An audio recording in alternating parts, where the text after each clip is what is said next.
안녕하십니까. 평생투자 파트너입니다. 8월 28일 화요일입니다.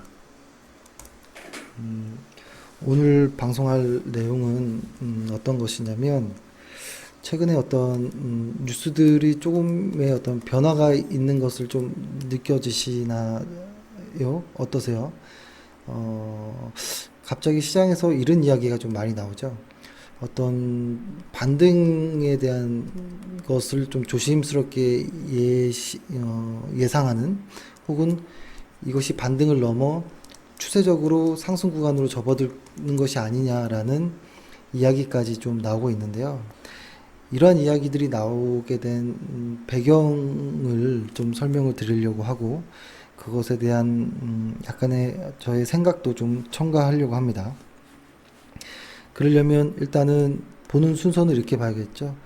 실제로 차트상에서 그러한 모습이 좀 보이는지에 대한 이야기를 한번 하고, 그러면은 그것을 최근에 왜 이런 이야기가 나왔는지가 좀 보면, 가장 최근의 이야기는 이것이죠.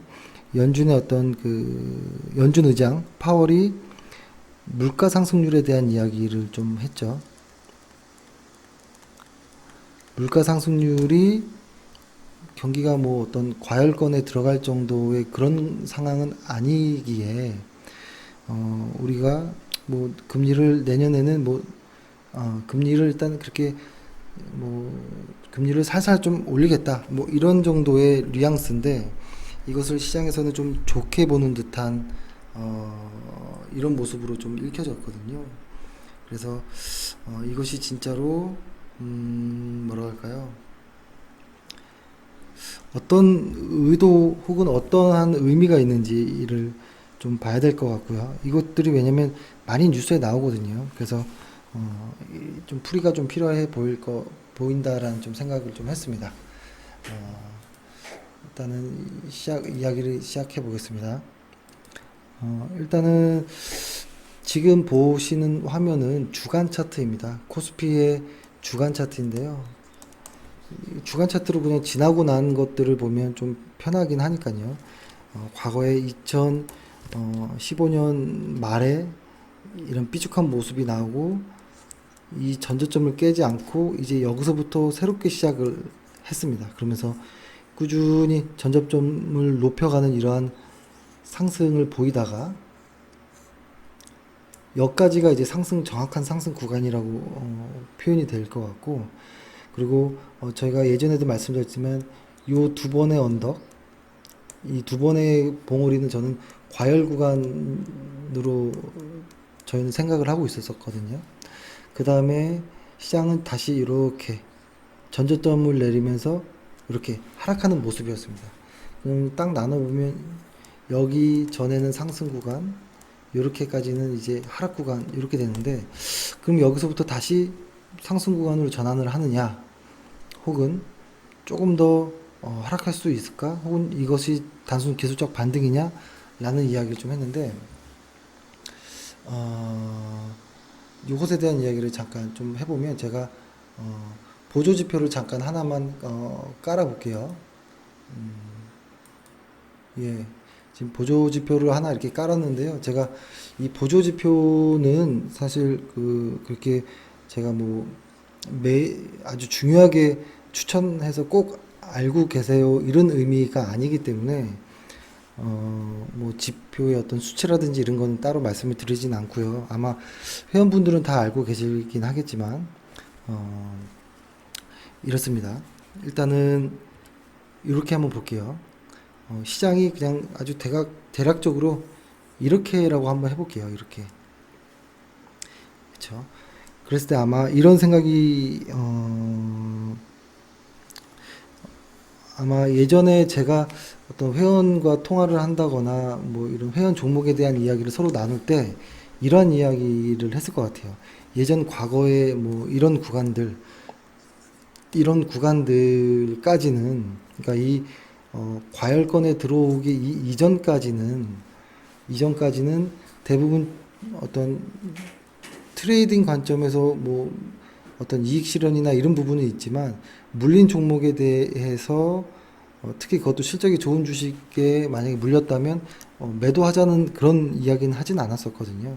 근데 한 요 정도 언저리부터 그리고 한 요 언저리였던 것 같아요. 이 과열권부터 해가지고 이렇게 시장이 하락하는 이 구간에서 회원들의 어떤 혹은 회원이 아닌 분들의 고객에 대한 종목을 이야기할 때는 실적이 안 좋거나 뭔가 조금이라도 조금 미심쩍은 부분이 있으면 저희는 물량을 대폭 줄이든지 그냥 매도하시자 이런 이야기를 좀 많이 했던 것 같아요. 그런데 최근에는 요 구간에서는 제가 종목 특히 회원들 이제 물린 종목이 있는 회원들 있잖아요. 과거의 종목들 때문에 그런 회원들한테는 매도란 이야기를 거의 해본 적은 없는 것 같고 일단은 시장에 돌아나가는 걸 보자고 하든지 혹은 좀 홀딩 해보자라는 의견을 좀 드렸던 것 같아요. 그러니까 이렇게 제가 말씀드렸던 이유도 저 역시도 시장을 이렇게 상승하는 구간에서 이렇게 하락하는 구간이 있었고 이제 좀 반등을 하려나라는 생각을 했던 것 같아요. 저 역시도. 근데 이 두 개 정도는 확실히 어떤 과열권의 느낌이 확실히 나온다라는 생각은 했었고 그리고 이 구간에서는 확실히 좀 바닥을 좀 돌리나 좀 반등을 하려나 이런 생각을 해서 그런 이야기를 한 것 같습니다. 그렇죠? 일단은 금리에 대한 이야기를 하기 전에 요것을 먼저 좀 시황 이야기 하기 전에 요것을 먼저 살짝 먼저 이야기를 좀 드리고 싶은데요. 그게 뭐냐면 보통 보통 물어볼 때 아니다 물어볼 때가 아니고 뭐라고 해야 될까요? 맨 처음에 어떤 사람들이 주식에 대한 어떤 종목을 발굴할 때 발굴할 때 보통 좋은 종목을 찾죠. 좋은 종목. 혹은 좋은 종목이라면 많이 상승할 종목이겠죠. 상승할 종목. 근데 이것에 대한 어떤 근거들이 여러 가지가 있을 수 있을 거예요. 근데 이거는 두 번째인 거고 사실 첫 번째로 먼저 찾아야 될 것은 회사가 나쁘다라기보다는 매매하지 말아야 될 종목들, 매매하지 말아야 될 어떤 대상을 구별하는 것이 좀 더 우선이라고 생각합니다. 근데 이 매매를 하지 말아야 할 종목에 대해서 공부를 할 때는 실적에 대한 부분으로도 아, 이 회사는 들어가면 안 되겠구나. 뭐 이런 것도 있을 수 있고 혹은 차트상으로도 아, 이거는 조금 마음이 불편한데 매매하기가 이런 것들도 있을 수 있거든요. 그랬을 때 이런 것들, 이 실적 혹은 차트로서 내가 맨 처음에 매매하고 좋은 종목을 찾기 이전에 절대 매매하지 말아야 될 종목들을 이렇게 여, 알고 있어야 된다라고 저는 생각을 하는데요. 왜 그러냐면 이게 시장이 과거에 이렇게 하락할 때 보면 이렇게 시장이 과거에 하락할 때 그리고 이 초기 때 혹은 이 구간에서 제가 어떤 종목에 대해서 매도 의견을 좀 이야기를 했던 것 같아요. 특히 이 구간에서는 삼성전자나 SK하이닉스, 뭐 LG화학, 뭐 이런 종류의 어떤 대형주들의 사실 매도 의견을 말하기가 사실은 불편하거든요. 그럼에도 이 구간에서 이야기를 미리 먼저 좀 했던 거는 뭐냐면 포트폴리오에서 그러니까 4개 종목이 뭐 한 5개 정도가 있다. 혹은 뭐 10개도 상관없습니다. 근데 아주 신기하게 상승 때는 모르는데 시장이 하락할 때는 이 내가 가지고 있는 종목의 1개 혹은 2개의 종목 마이너스를 많이 나게 하는 10%, 20%, 30%까지 마이너스를 많이 나게 하는 내 포트폴리오 안에서 한두 개의 종목이 내 계좌를 망칩니다. 전체 계좌를 완전히 망가뜨려요. 다른 종목이 아무리 올라도 수익이 나지도 않고. 그래서 저는 이 구간은 좀 그러한 의미로 좀 봤던 부분입니다. 그리고 이때 만약에 매도가 되지 않으면 어, 계좌는 상당히 많이 망가질 수도 있지 않을까라는 어떤 그런 의견이었는데 과거에 제가 뭐 요럴 때라든지 혹은 뭐 요럴 때 어떤 종목에 대해서 이거는 버티지 말고 일단 매도하고 무언가를 어떻게 추후에 뭔가 생각해 보자 라고 이야기했던 거는 시장이 이렇게 하락하지만 언제까지 하락할지는 알 수 없었기 때문에 들었던 이야기고, 그렇죠? 근데 그러한 하락하는 종목이 내 포트에 있을 때 사실 초기 때 자르는 게 좋지만 어느 정도 손실이 나도 실적이 좋지 않은 그런 종목들의 경우에는 어, 저는 손실을 인정해야 된다라는 생각을 좀 하는데요. 일단은 그렇기 때문에 일단은 내 종목을 보호하기 위해서는 음, 안 좋은 종목 거르는 거를 먼저 좀 연습하시는 게 좋다라고 생각을 하고, 가끔 코스피가 아닌 최근에 코스닥 종목에서는 이런 종목들이 꽤 많아요. 어, 이렇게 보면 이렇게 보면 회사의 매출과 영업이익과 순이익이 이렇게 있는데 뭐 해마다 이렇게 순이익이 나오겠죠. 근데 가끔 분명히 매출은 뭐 그런저런 왔다 갔다 하는 것 같고, 근데 영업이익은 계속 몇 년 연속 빨간색을 키고 있다가 갑자기 어느 순간에 영업이익이 1억 혹은 뭐 3억 혹은 뭐 4억 요 정도로 툭 튀어 올라오는 경우가 있어요. 요거를 상당히 의심해 봐야 돼요.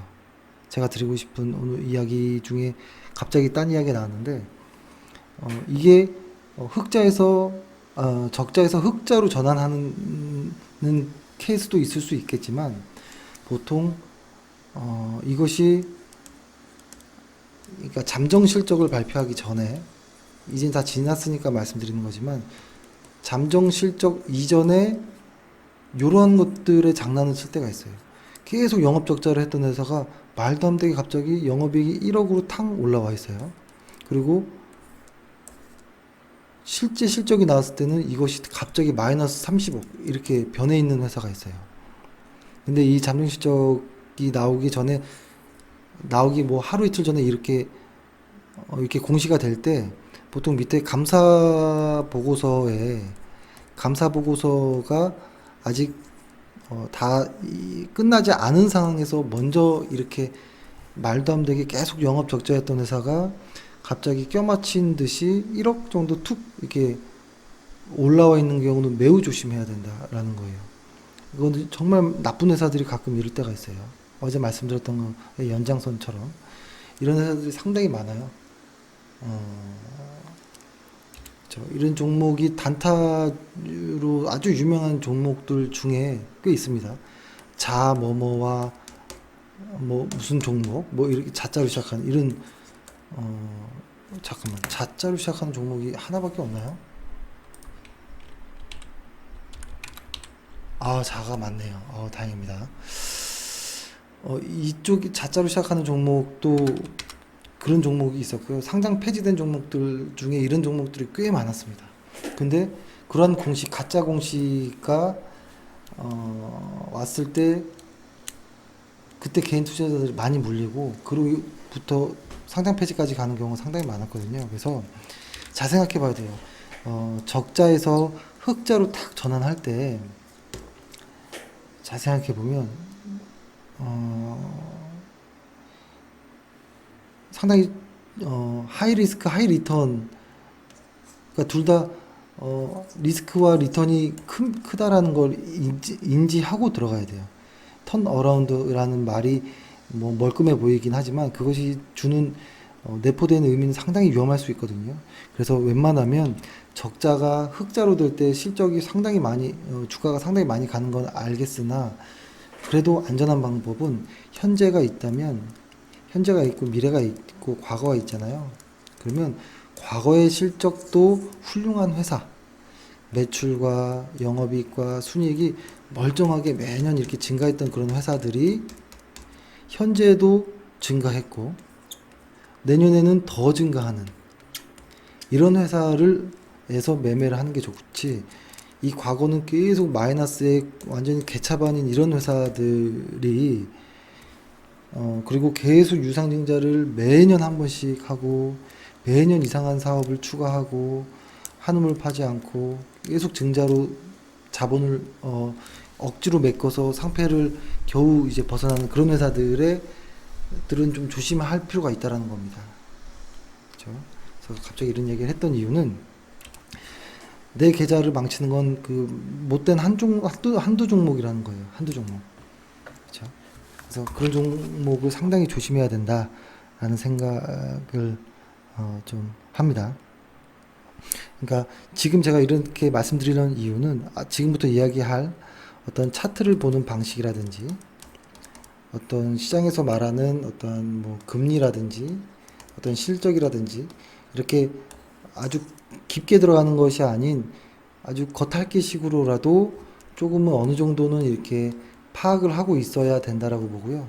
저는 이것이 최소한의 것이라고 봐요. 최소한의 것. 음, 최소한의 것. 그렇죠?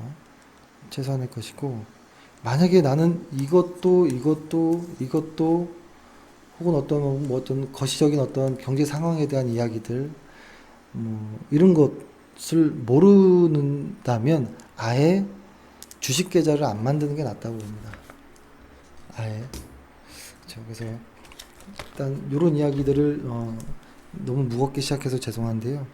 어, 아직도 나는 차트를 나이가 많아서 차트 볼 줄 몰라, 컴퓨터 볼 줄 몰라 라는 것, 그리고 난 눈이 나빠서 신문 보거나 뭘 못 보겠어, 책을 못 보겠어. 그럼 주식을 안 해야죠. 할 줄 아는 게 아무것도 없잖아요. 근데 이런 분들이 상당히 너무 많고 이분들이 시장에 계속 유동성을 공급해줘요. 무수하게. 너무 아쉽습니다. 할 수 있습니다. 그러니까 조금씩 공부하면 됩니다.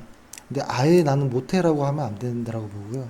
제가 어제 갑자기 또 딴 이야기가 드는데 제가 어제 어떤 습관에 대한 것들을 조금 어떻게 하면 나에게 좋은 습관을 만들 수 있을까라는 고민에 뭐좀 여러 가지 찾아보았는데 저랑 전혀 딴 세상에 있는 그 정성태라고 하나요?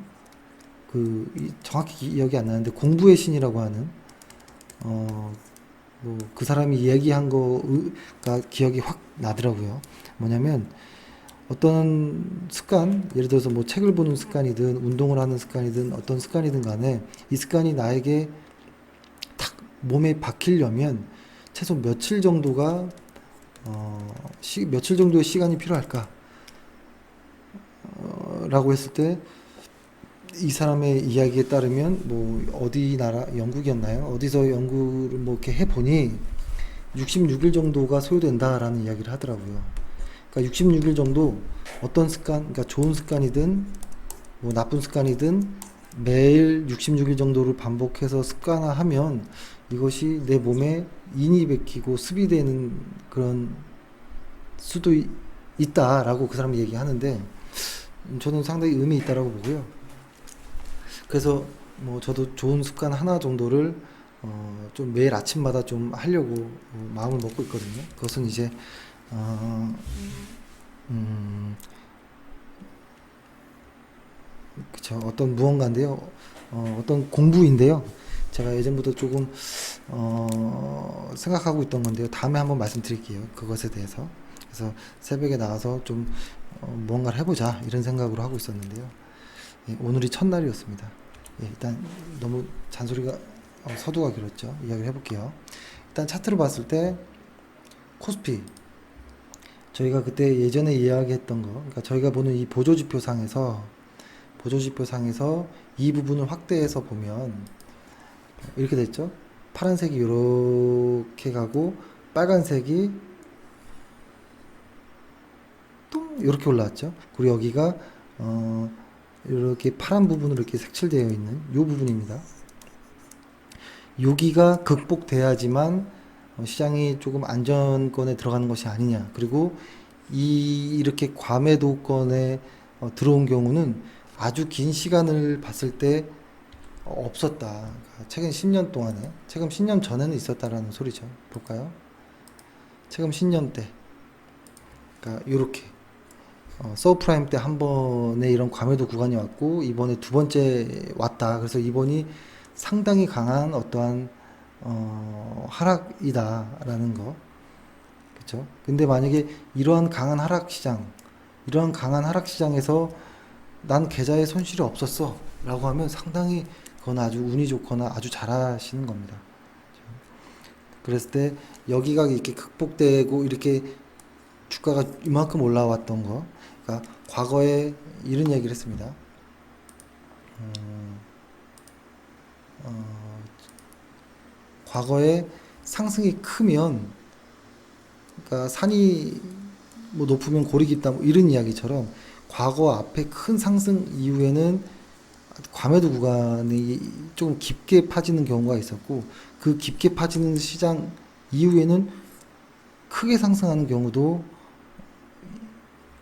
경우가 있었다 과거에. 근데 이것은 너무 이게 말도 안 되게 비유하는 것이고, 이때 경제 상황이 많이 다를 수 있는 것인데, 사실 경제 상황은 요때랑 비슷하긴 하거든요. 근데 이때도 강한 상승이 있었고 과매도 구간까지 내려왔는데, 아직 이때랑 비교해 보면 그렇게 많이 뭐 무언가는 아닌 것 같아요. 그래서 일단 과매도 구간을 최근에 극복을 하긴 했습니다. 자세히 보면 극복을 하긴 했는데요. 그렇게 하다 보니까 시장에서 어떤 이야기가 나오냐면 이런 이야기가 나옵니다. 어떤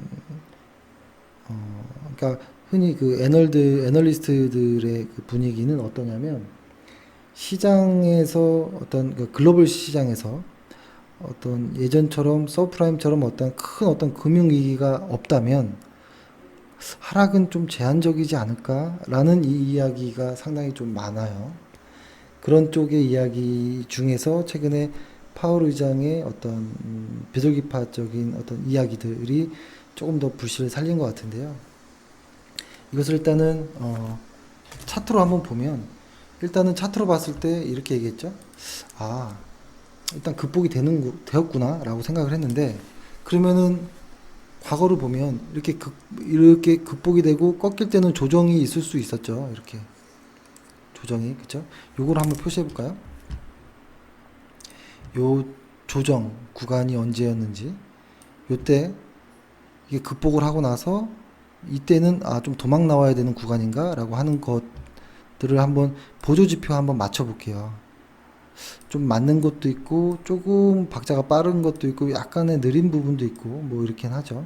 하지만 만약에 이때만이라도 정확하게 매도가 됐다면 꽤 많이 어, 도움을 받았겠다라는 생각을 합니다. 이때라도 매도를 했다면, 그렇죠? 여기까지 왔으니까요. 이때 매도 안 했으면 여기까지 왔죠. 아, 급락이라는 거를 다 피했을 수도 있었겠다라는 생각을 합니다.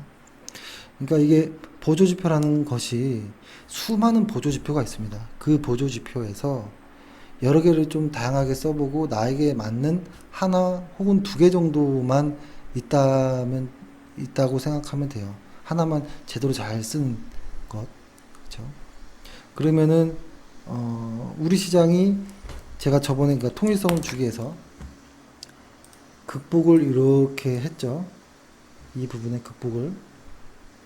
그러면은 시장이 꺾일 때도 반대로 이렇게 여기서 이렇게 극복을 하고 이렇게 다시 데드크로스 나는 이런 상황이 올 때 좀 조심해야 되겠죠. 그러면 그 전까지는 조금 시장을 긍정적으로 볼 수도 있지 않을까라는 그런 생각도 합니다.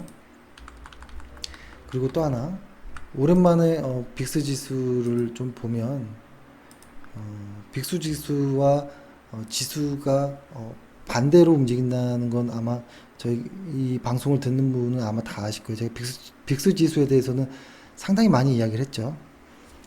그래서 이게 근데 뒤집어진 거, 그러니까 반대 상황이니까 헷갈리니까 이 차트 자체를 뒤집어서 볼게요. 아예. 그러면 똑같이 볼 수도 있는 겁니다. 똑같이. 그렇게 됐을 때 하나 힌트를 한번 잘 봐보세요. 이 보조지표의 중심선을 기준으로 잘 중심선까지 하락을 잘 하지 않죠. 하락하면 곧장 올라가고, 하락하면 곧장 올라가고, 하락하면 바로 올라가고, 그렇죠. 여기도 곧장 올라가는 이런 모습을 보이죠. 그리고 이 상승할 때 이 과매수 구간은 상당히 오래 머물죠. 이건 잘 생각해 보면 어떤 거냐면, 시장이 상승은 천천히 하되 하락은 빠르게 한다라고 표현할 수도 있어요. 다만 이 하락은 조금 더 빨리 반등을 할 수도 있다. 그래서 보통 시장의 상승과 하락은 제가 이렇게 많이 그리지만 디테일하게 그러면 이러지 않고요. 조금 더 둥그스름하고 깊게 빠지고 또 삐죽하게 올라갔다가 또 둥그스름하게 갔다가 삐죽하게 빠지고 약간 이런 모습들이 많습니다. 그렇죠? 제가 이 차트를 뒤집었기 때문에 이렇게 데드 크로스가 나오는 이런 구간들 있죠. 이런 구간들이 이 빅스 지수 주간 차트에서도 나온다면 한 번 더 조심을 해봐야겠구나라는 생각을 한번 해야 되죠. 근데 이 빅스 지수가 매도보다는 매수에 더 잘 맞는 경우가 있어요. 보통 이 빅스 지수라는 것이 어쩔 수 없는 후행성 지수이기 때문에 한번 확인해 주는 거예요. 확인해 주는 나라고 보면 돼요. 확인해 주는 보조 자료다. 그러면 한번 과거 거를 한번 검증해 볼까요?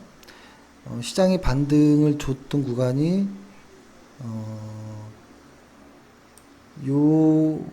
여기서 한번 있었죠. 그러고 나서 다시 빠지고 다시 제 2차로 시장이 쭉 반등해서 여기서부터는 반등해서 좀 길게 갔네요, 시장을. 그리고 여기서도 반등을 하고 시장이 좀 길게 상승을 하는 구간. 여기서는 반등을 하고 여기서도 좀 웬만큼 좀 오래 가는 구간. 여기서도. 근데 이렇게 긋는 것도 잘 맞을 수 있어요. 근데 다시 한번 보여드릴게요. 근데 여기서 만약에 코스피를 대입해 보면 코스피를 뒤집어야 되니까 이런 구간에서 시장에서 빅스 지수를 보고 들어갔다면 조금 늦긴 하지만 잘 괜찮아요. 근데 빅스 지수라는 것은 특징은 그 뾰족함 그 부분을 봐야 돼요. 뾰족함. 다시 뒤집었습니다. 그리고 빅스 지수 역시도 뒤집었고 이 뾰족함을 봐야 돼요. 이 뾰족함. 예를 들어서 이 뾰족함 이런 부분 있죠. 이 뾰족함에서 시장이 어떻게 됐는지 이거를 조금 더 날카롭게 그려볼게요. 뾰족함 이것과 우리의 지수가 얼마나 잘 좀 맞는지를 한번 보시죠. 여기는 좀 애매한데요. 뭐 애매하면 두 개를 다 거보죠. 여기는 좀 짧게 갖고 바로 반등하기 이전에 짧은 구간 요 두 개 정도를 보고 그 다음에 이 삐죽함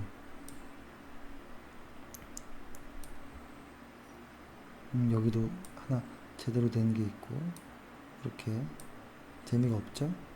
이렇게 해서 이것을 한번 코스피랑 한번 맞춰 볼게요. 코스피를 다시 뒤집어서 원래대로 해서 이렇게 보면 이렇게 됩니다.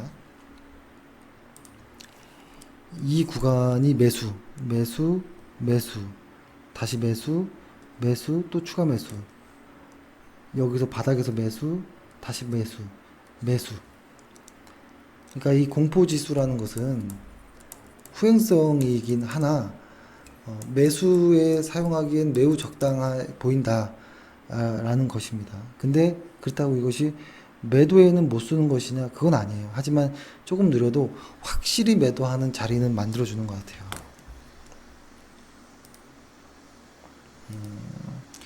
재미가 없겠지만 한번 그래도 한번 봐보세요.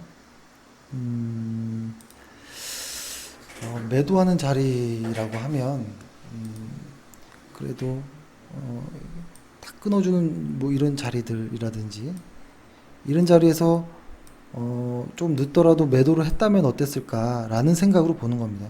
정확한 고점은 아닐지라도 그래도 확인 사살하는 매매하기에는 어땠을까라는 것. 그렇죠? 요런 자리가 이건 제가 다음에 한번 설명드릴 텐데요. 요런 자리들은 이제 시세의 어떤 다이버전스라고 하기 때문에 이런 자리들은 조심해야 되는 자리예요. 그리고 이런 자리들도 마찬가지고 시세 다이버전스들이 한 번씩 나오는 이런 자리들은 조심해야 되는 자리입니다. 그건 다음에 한번 차트를 보조지표를 설명할 때 한번 설명드리고 이렇게 했을 때 코스피를 한번 다시 보면 다시 뒤집어야겠죠? 다시 뒤집고 이렇게 보면 이때 매도가 됐다면 그래도 나쁘지 않았을 것 같아요. 이 정도만 매도가 됐어도 그렇죠. 아까 매도 매수를 그나마 근데 여기서는 과열 구간이었기 때문에 매도하고 나서도 주가가 올라가는 경우가 있을 수 있습니다. 여기서 매도 그렇죠? 그러니까 이런 식으로 또 한번 좀 보셨으면 그러니까 뭐냐면 지수 아이고 이렇게 보는 거예요. 그러니까 지수와 어떤 거래량이 메인 지표이고 상당히 중요한 것인데 이것을 조금 더 확인해 주기 위해서 빅스 지수, 빅스 V 코스피 지수라는 거, 변동성 지수라는 거, 그리고 이것을 한 번 더 확인해 주는 어떠한 보조 지표. 뭐 여러 개도 상관없어요. 뭐 MACD든 스토캐스틱이든 뭐 CCI든 뭐든 뭐 괜찮습니다. 이런 식으로 이렇게 해보는 것도 어떤가라는 생각을 합니다.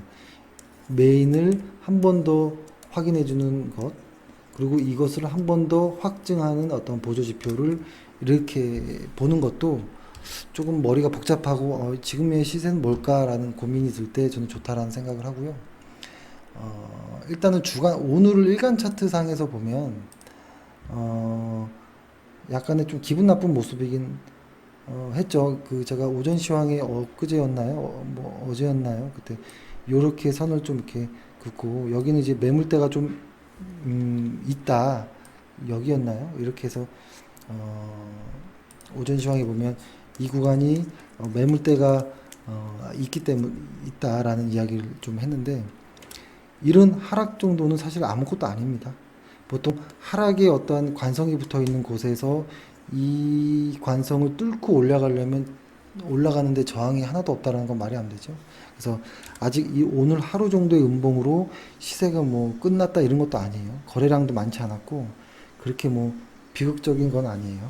하지만 이 바닥 대비해서 많이 올라왔기 때문에 이익 실현하는 사람들이 좀 있을 수 있었겠다라고 보면 되고요. 그것이 뭐 기관들이 오늘 좀 있었던 것 같아요. 그러니까 최근에 기관들이 아주 좀 꼴보기 싫게 계속 단타를 많이 합니다. 그렇죠? 그래서 그렇게 되고 그러면은 일단은 주간 차트로 이렇게 보고 봤을 때 일단은 우리 시장은 일단은 기술적으로 반등을 일부 보였고 사실 이 부분에서가 지나고 나 보니 이 부분이 가장 극심했던 구간이었어요. 이 부분이 변동성이 가장 극심했던 최근에 요 부분이라고 볼 수 있거든요. 변동성 지수에서 이 부분 마지막 한번 하지만 이거를 이렇게 뒤집어서 보면 좀 다른 의미로 보이기도 해요. 뭐냐면 실제 시장은 여기가 바닥으로 이렇게 보이긴 하지만 요건 제가 다음에 헷갈리니까 다음에 한번 말씀드리고 일단은 잠시만요. 다시 코스피를 볼게요. 이렇게 보면 시장에서는 여기가 사실은 진짜 바닥이고 여기는 어떠한 상승 추세를 전환하기 위한 어떠한 속임수라는 부분이 변동성 지수와 보조 지표로 보면 저는 그렇게 느껴집니다. 이제 와서 보통 이런 것들은 지나야지 좀 더 명확해 보이니까요. 그래서 사실 진짜 바닥은 여기였고 여기는 속임수 구간이었다. 그렇기 때문에 이 구간에서부터 실제로 반등이 나올 가능성이 높다라는 어떤 것이고 근데 그것이 이렇게 추세적으로 계속 갈지 일정 부분의 매물대에서 다시 흘러내릴지는 아직 알 수 없지만 일단은 시장은 변했다라는 건 인정해야 되고 스토캐스팅 역시도 극복했다라는 것까지면 좋을 것 같고요. 그 다음에 제가 보여드릴 그림은 이제 기술적인 이야기를 했으니까 금리에 대한 이야기를 조금 해볼까 합니다. 금리에 대한 이야기를 좀 해보면 잘 보세요. 이게 미국 국채 10년 수익률인데요. 그래도 꽤 오랜 시간 계속 이렇게 갔던 애가 어느 순간 좀 이렇게 흐지부지 좀 흐르는 듯한 느낌이 나옵니다. 근데 이것이 추세적으로 뭐 이렇게 더 꺾이거나 이러진 않았지만 그래도 추세적으로 이렇게 좀 흐르는 이런 듯한 이런 모습이 저는 의미가 있다라고 보는데요. 이것을 이제 조금 해석하기 나름일 수는 있지만 이렇게 봅니다. 예를 들어서 연준이 금리를 지속적으로 상승시키면 미국채 수익률도 꽤 많이 올라갈 수 있다. 뭐 3%, 4% 이상 갈 수도 있다. 뭐 이런 이야기를 하는데요. 이게 뭐 사실 근데 그것과 좀 달리, 그러니까 연준의 기준금리 연준의 실제 그 금리와 달리 시장에서의 시중금리, 그러니까 미국채는 금리가 하락하고 있다라는 게 좀 언밸런스한 거예요. 그러니까 이게 뭐냐면 연준의 기준금리 금리와 뭐라고 할까요? 시중금리 금리의 어떠한 이 사이에는 일정 부분의 갭이 있는 듯한 것입니다. 그렇죠? 근데 최근에 뭐 이런 이야기를 했죠. 뭐 파월 의장이 연준의 금리를 세게 안 올리겠다. 라는 뉘앙스의 어떤 해석이 최근에 뉴스화 많이 되는 것이죠. 거기서 시장은 그래 좋은데 뭐 이런 느낌이었던 건데요. 그걸 한번 설명을 해보면 어떤 연준의 어떤 그 기준금리 인상은 즉 연준이 정하는 금리인 거예요. 근데 이 금리는 시중금리에 시중금리에 영향을 줍니다. 왜냐면 시중은행이 연준에게 돈을 빌릴 때 그 연준의 기준금리를 사용하기 때문에 그렇습니다. 그렇기 때문에 일반 은행들 같은 경우에는 시중금리에 일반 은행들은 그 연준의 기준금리에 영향을 받는 것이 사실입니다. 하지만 무조건이라고는 할 수는 없는데요. 하지만 이 연준의 기준금리라는 것이 흔히 말하는 정책금리는 아니에요. 그죠? 그러니까 연준의 정책금리는 시중은행에 영향을 미치는 금리라는 것이죠. 그러니까 연준이 기준금리를 올려도 시중은행은 금리를 안 올릴 때도 있어요. 일정 부분의 갭이 있기 때문에. 왜냐하면 이 시중은행에서의 금리는 본인들이 어떤 영업 활동을 하는 데 있어서 필요에 따라서 올렸다 내렸다를 어느 정도 여유를 두고 하기 때문에 그렇거든요. 그러니까 가장 이런 이야기를 할 때 가장 많이 예를 드는 것이 박정희 시대 때의 어떤 당시의 금리 상황인데요. 그때는 일반적으로 그 산업은행의 금리가 가장 낮았고, 그다음에 시중은행의 금리가 그 다음으로 낮았고, 그다음에 뭐 사금융 일반 개인들의 금리가 가장 높았던. 근데 이때는 물가상승률이 꽤 있었기 때문에 금리가 상당히 높았던 때였습니다. 그래서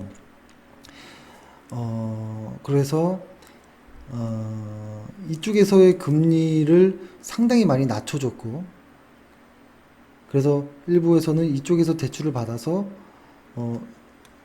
이쪽 혹은 이쪽에서 빌려주는 뭐 차익을 활용한, 그러니까 돈 장사를 하는 경우도 상당히 많았죠. 그러니까 결론은 이쪽과 이쪽의 어떠한 서로의 어떠한 금리가 다를 수 있다라는 거예요. 그것은 이제 스스로의 어떠한 영업 활동의 어떠한 그 방식 중에 하나겠죠. 그래서 일단은 이 연준의 기준금리와 시중의 시장의 시중금리라는 것에 어떤 갭이 생긴다라는 것. 그러니까 이것을 어떻게 해석하면 좋으냐면, 연준이 금리를 올려도 미국채 수익률은 하락했다라는 것인데요.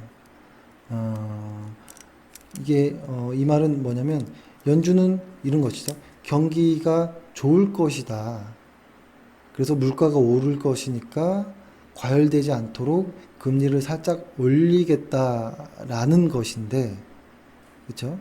근데 투자자들은 실제로 어떻게 보냐면, 아니야, 장기적으로 금리가 오르는 상황은 쉽지 않을 거야. 라는 판단을 하는 것 같아요. 그러니까 장기적으로, 즉, 시장의 많은 참여자들은 장기적으로 경기가 별로 좋아질 기미가 좀 안 보이는데 라고 생각하는 것 같아요. 그러니까, 어, 시장 참여자들의 어떤 경기 판단과,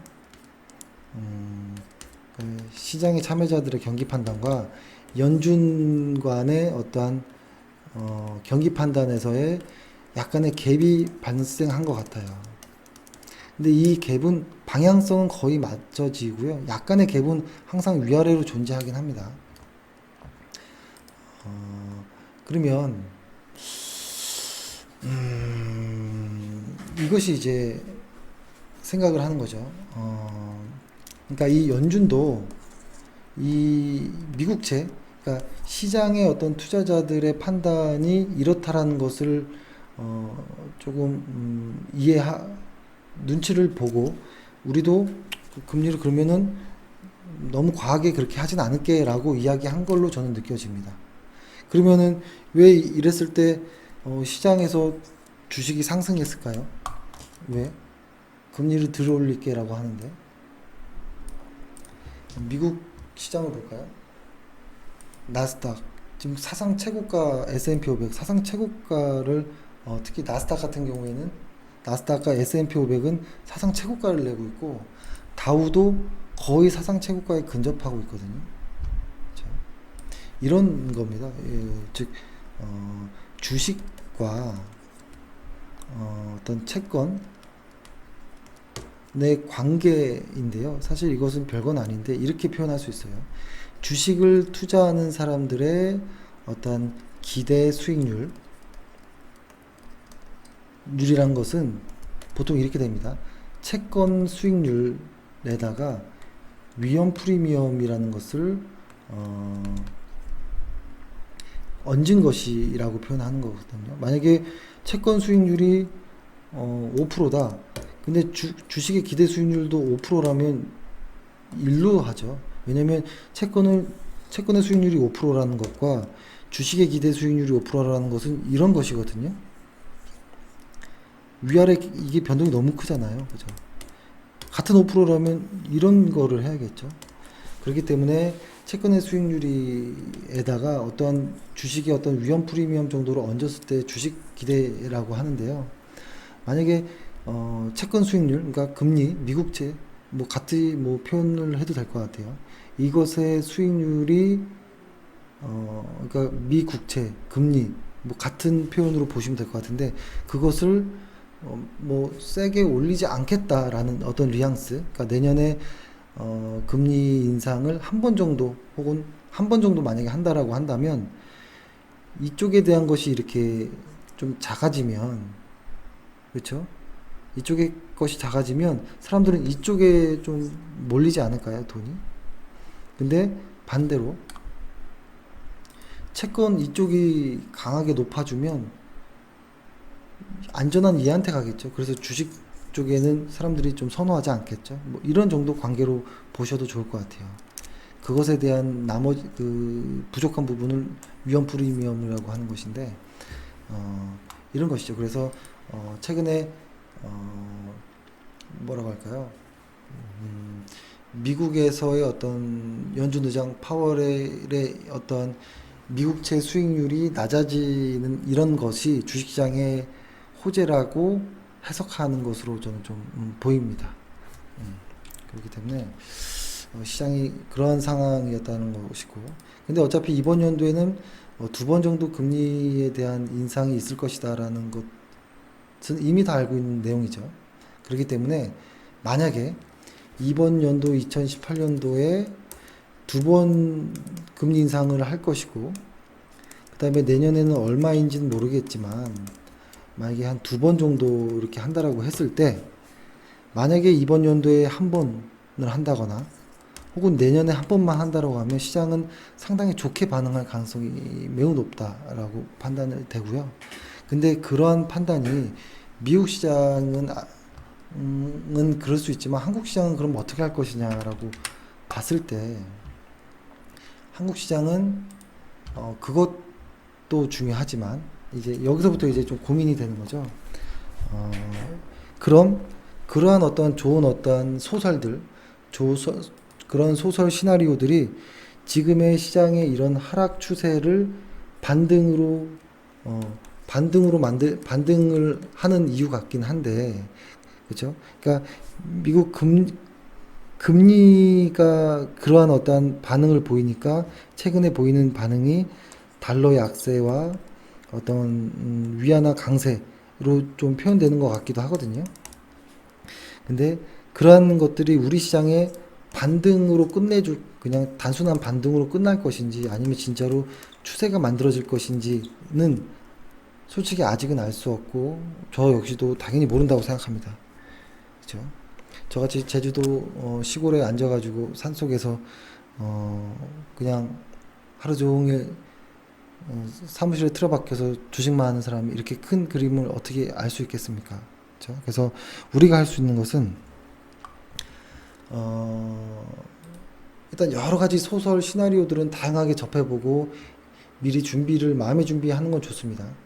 다만 아주 심플하게 대응을 해보면 이 신고가 2600이라는 포인트 코스피를 넘기 전에는 하락에 대한 일정 부분의 기술적 반등이라고 보는 것이 낫고요. 이 신고가 자리를 넘어선다면 여기를 확대해 보면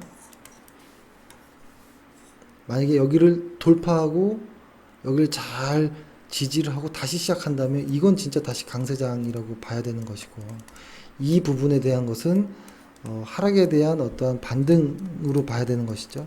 하지만 이 반등에서 주가의 상승이 좀 상당히 좀 빠르고 변동성이 큰 구간입니다. 변동성들이 큰 구간. 그래서 지금 이런 구간은 상당히 쉽지 않은 구간입니다. 내가 보유한 종목이 내 마음대로 잘 되지 않는 그런 구간들. 그런 것이죠. 그래서 그렇죠. 그래서 지금 시장이 그렇게 반등을 한 거는 확실히 보이는데 이것이 이 구간에서 맞고 또 빠질지 혹은 최근에 보이는 뭐 아주 요 사소한 구간에서 한 번 더 주고 갈지, 그리고 잠시만요. 이런 사소한 구간에서 벌써 한 번 맞고 이렇게 갈지, 그죠? 맞고 다시 여기서 한 번 더 맞고 갈지, 여기까지 뚫고 갈지는 알 수 없어요. 그래서 이런 예상되는 조정이라는 것이 있어요. 예상되는 조정의 구간이 있는데 이것을 어떻게 극복하느냐가 상당히 중요하고 이것이 아마 포트폴리오를 좌우할 것 같다라는 겁니다. 예, 일단은 정리해 보겠습니다. 시장에서 최근에 반등이 일어나고 있다. 이것을 차트로서 설명해 볼 수도 있고 어떤 뭐 여러 가지 다른 어떠한 경제 상황에 대해서도 설명해 볼 수도 있겠지만 차트로서 설명할 때는 일단 첫 번째 지수구 자체가 핵심이 되지만 이 지수를 다시 한번 확인해 주는 어떠한 예를 들어서 뭐 V 코스피 지수라든지 변동성 지수라든지 이것과 추가적으로 어떤 보조 지표 정도로 다시 확인하는 이런 과정으로 조금 더 확인해 보자라는 이야기고요. 근데 왜냐하면 지수라는 것은 개별 종목처럼 캔들 하나, 뭐 어떤 캔들 하나에 시세가 전환됐다. 혹은 뭐 수급의 하루 이틀의 어떤 그 양을 가지고 뭐 수급이 무언가 혹은 뭐 어떤 패턴 뭐 이렇게 왔다가 뭐 뚫고 가는 패턴, 뭐 쌍바닥 패턴 이런 걸로 지수를 분석하기는 상당히 어려워요. 지수는 이렇게 분석하기는 상당히 어렵고 그래서 지수는 한 번 더 순화시켜주는 후행성으로 확인해주는 V 코스피 지수로 한번 확인해줄 필요도 있다라는 생각을 하고 오늘은 뭐 금리에 대한 이야기를 했지만 나중에는 뭐 상장사들의 어떤 실적으로 얘기를 해볼 수도 있는 것인데요. 일단 금리적인 부분은 뭐냐면 뭐 무서웠었는데 약간 무서움이 좀 덜해진 이 정도예요. 완전히 뭐 마음 피고 뭐 그런 상황은 아니에요. 완전히 겁먹고 있었다가 조금 덜 무서울 수도 있겠는데 요 정도라는 거예요. 그렇죠? 하지만 앞으로의 어떤 실적에 대한 부분들은 확실히 기대치는 많이 없어요. 그렇기 때문에 오늘 방송이 좀 길긴 하지만 어, 중요한 것은 기술적인 여기까지 정도까지 이 코스피 신고가 돌파하는 2600포인트 이후 언저리까지는 그냥 기술적 반등이고 쉽게 막 매매하거나 신용을 쓰는 그런 자리는 아닐 수 있겠다라는 생각을 합니다. 예, 일단 오늘 방송은 이렇게 마치고요. 오늘 하루 고생 많으셨고 예, 다음에 또 뵙겠습니다. 예, 감사합니다.